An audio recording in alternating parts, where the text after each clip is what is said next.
Bismillah, alhamdulillah, wa salatu wa salam ala Rasulullah. You're watching Islam Always. We always hope you will always watch Islam Always at islamalways.com. That's on the internet. That's our website for broadcasting audios and videos.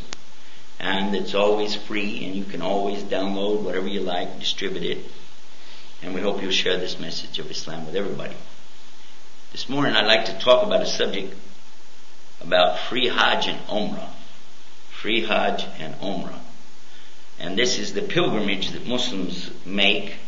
It's required for all Muslims to make it once in a lifetime, when Allah makes a way for you to do it, to go to Mecca and to perform the certain rituals, commemorating those rituals which were done by Abraham, peace be upon him, many centuries ago. Something that's been reinstituted by Muhammad sallallahu alaihi wasallam 1400 years ago and performed up until this very day. It occurs in the month of Dhul Hijjah, and in that time there are certain days that you do certain things, and it's really a wonderful event, and it is an obligation for all the Muslims. This morning we have some folks with us that are here, and we've been talking about how we can get free Hajj. Now, it's expensive to do Hajj because you have to pay for your airfare and your hotels and your food and many things along the way. It can go into the thousands of dollars. So we'd like to find out, is there some way for the person who doesn't have the way or the money that they could get something like this without any money? And we'd like to find out also, is there only one time of the year you can do this?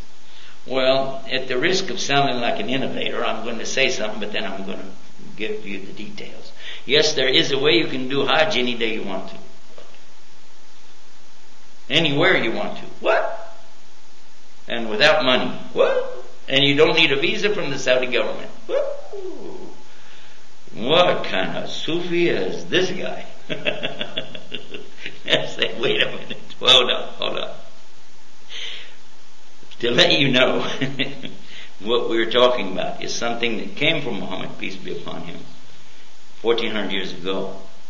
And it's a way to take the reward of doing Hajj, or the reward of Umrah, the lesser pilgrimage, at any time of the year, for anybody, anywhere. And how is this accomplished? Well, the Prophet, peace be upon him, told us that anyone who gets up in the morning, performs their wudu, purification, goes to the masjid, the mosque, performs their ritualistic prayer called salat, which is subh and fajr. And then when they've done this, they stay in their place, engaged in some form of worship until the sun comes up, the time of ishraq or shuruk, and then they perform 2 rak'ah, 2 ritualistic prayer things together called 2 rakatain. And then Allah will give them this reward of Hajj wa Umrah Mabrur, accepted. And this is recorded as Sahih Hadith in Ibn Majah and Tirmidhi, two of the 6 famous collectors of Hadith, and it is Sahih. So, meaning it is authentic. This is something we should encourage each other to do. Because in encouraging each other to do this, then we also gain the reward for them performing it. Because he, sallallahu alaihi wasallam, peace be upon him, also told us, whoever calls to a good deed will have the reward of the one performing it and take nothing away from the one who performs the good deed. So my purpose and thinking behind all of this was, if I'm going to do it, why don't I encourage you also? Then I can take this reward myself and then share in the reward that you will get by asking you to stay with me this morning, and then let us perform these 2 rak'ah.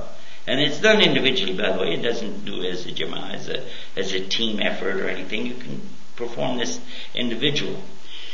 And you have this reward of having a Hajj and Umrah.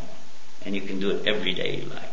Now, this doesn't apply to the women, because a woman, first of all, doesn't have to go to the masjid.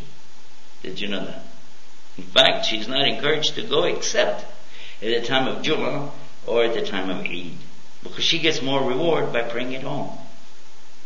The woman takes much more reward by taking the easy way and praying at home.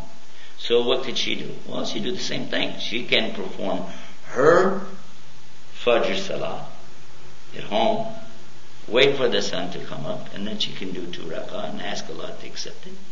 Why not? Because some ladies ask us about this. What about the women? But we don't want to encourage them to do something for them to get less reward. We want to encourage them to get more reward. So this is why we encourage them. Ladies, do read the Quran and do pray and do make dhikr to Allah as much as you can, just like us.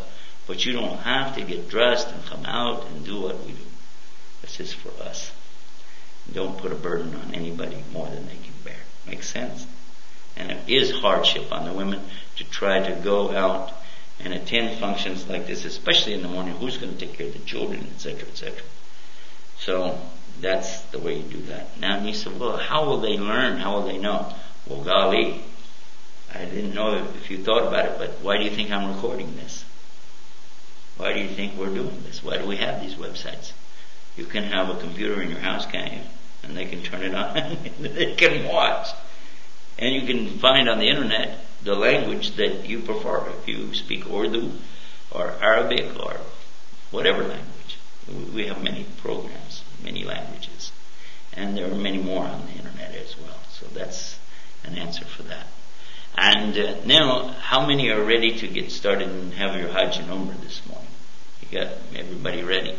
Okay, let's ask the cameraman now to turn and let everybody get a chance to send the salams to all the brothers and sisters around the world. Give a big salam alaikum. Wa alaikum salam rahmatullahi barakatuh. Until next time, remember us to go to the internet and see us there at islamalways.com. We're always open 24 hours a day and always plan free parking. Assalamu alaikum warahmatullahi wabarakatuh.